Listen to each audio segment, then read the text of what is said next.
سب کے دلوں کی دھڑکن نواز شریف، ہمارے سب کے دلوں کی دھڑکن نواز شریف،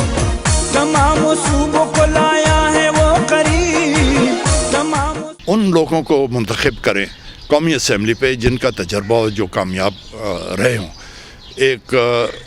ہے خانپور سے ممبر ہے، وہ ناظم رہ چکے لیکن یہاں انہوں نے کام کوئی نہیں کیا 4 سال۔ دوسرے ممبر جو سے ہمارے قومی اسمبلی کے ممبر جو مسلم لیگ نون میں تھے، ابھی پیپل پارٹی کے کینڈیڈیٹ ہیں کوٹ نجیب اللہ سے، 5 سال تو وہ غائب رہے اور لوگ اشتہار بھی دیتے رہے اخبارات میں، کوئی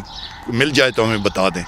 اور بہت مایوسی ہے کہ 5 سال یہاں ضائع ہوئے ہیں۔ عمر ایوب تیسرا کینڈیڈیٹ ہے جو اس نے MBA کیا ہوا ہے جارج واشنگٹن یونیورسٹی سے، اس کے پاس فلائنگ لائسنس ہے جیٹ جہازوں کا اور کمرشل جہازوں کا جیٹ کا لائسنس ہے۔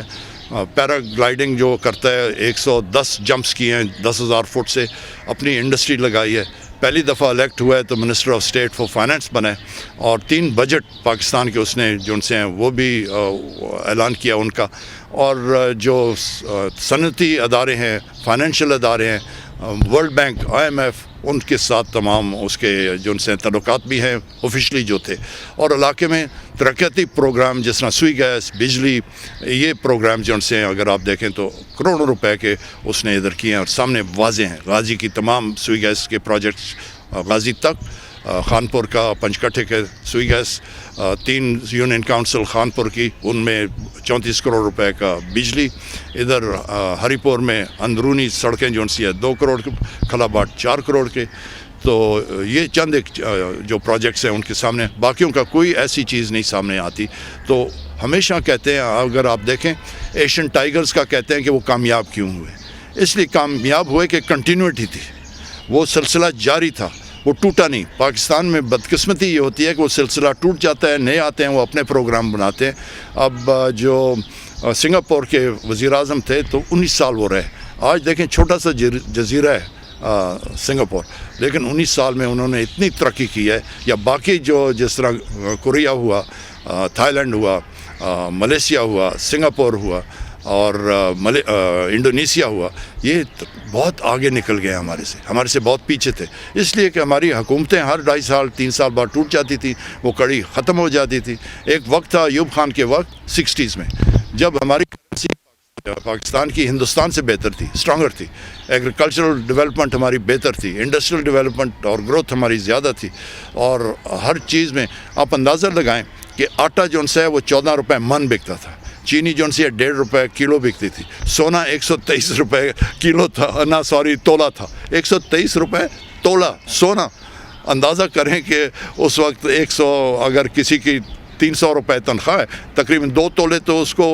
سونا مل جاتا تھا۔ تو اس لیے وہ وقت اس لیے یاد کرتے ہیں کہ خوشحالی تھی، لوگوں کے پاس پیسہ بھی تھا اور چیزیں آسانی سے ملتی تھیں۔ اور میں یہی درخواست کروں گا کہ ہم لوگوں نے خدمت کی ہے، عمر ایوب نے بھی خدمت کی ہے اس علاقے کی، تو اس کو اگر ووٹ دیتے ہیں، کامیاب کرتے ہیں، جو سلسلہ کڑی ٹوٹی تھی لال مسجد کی وجہ سے، وہ آگے بڑھے گی اور رفتاری تیز جائے گی، کیونکہ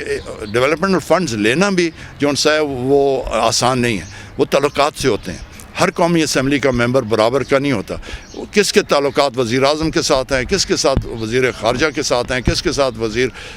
فائنانس کے ساتھ ہیں یا باقی اداروں کے ساتھ ہیں، وہی آگے بڑھے گا اپنے علاقے کے لیے۔ تو میرے خیال ہے عمر ایوب سب سے بہتر کینڈیڈیٹ ووٹ تھے، کیونکہ باقی پارٹیاں جو ان سی ہیں جو فیلڈ میں جا رہی ہیں، وہ کہتی ہیں ہمارے قومی اسمبلی ممبر یا صوبائی ممبر کو ہم ڈیولپمنٹ فنڈ نہیں دیں گے، یہ ان کا کام نہیں ہے، وہ چھنچھڑے بجائے جا کے ہاں وہ چھنچھڑے بجائے جا کے یا ڈانسنگ کریں یا ویڈیوز دیکھیں، یہ کام جو ان سے ہے لوکل گورنمنٹ کا ہے، ناظم کا ہے اور کاؤنسلرز کا ہے کہ وہ ترقیاتی پروگرام چلائیں۔ قومی اسمبلی ممبر کا کام ہے جا کے قانون سازی کرے یا آئین سازی کرے۔ میں 6 الیکشن اپنے خود لڑ چکا ہوں 1965 سے، اور یہ تیسری الیکشن ہے عمر ایوب کی۔ میں آپ کو حلفاً کہتا ہوں کسی نے مجھے ان 7 الیکشن میں یہ نہیں کہا کہ ایوب خان آپ قومی اسمبلی میں جائیں اور یہ آئین سازی کریں، یہ قانون سازی کریں۔ وہ ہمیشہ کہتے ہیں خان گیس کا کیا ہوگا، بجلی کا کیا ہوگا، ٹرانسفارمر کا کیا ہوگا، ہسپتال کا کیا ہوگا، جو بے روزگاری ہے اس کا کیا ہوگا۔ جب یہ چیزیں پوری ہو جائیں گی تو پھر آئین سازی اور قانون سازی آ سکتی ہے، اس کی سوچ آ سکتی ہے. اگر ایک والدین ہے یا والدہ ہے کسی ایک اسٹوڈنٹ کی، وہ تو چاہتی ہے اس کو روزگار ملے، اس کو تو پرواہ نہیں قانون سازی کی یا آئین سازی کی. تو اس چیز کو دیکھنا پڑے گا. مسلم لیگ نون جو سی ہے وہ ترقیاتی پروگرام پہ جاتی ہے، فنڈنگ کرے گی. دوسری پارٹی جو سی عمران خان کی، وہ کہتے چھن چھنڈے بجاؤ.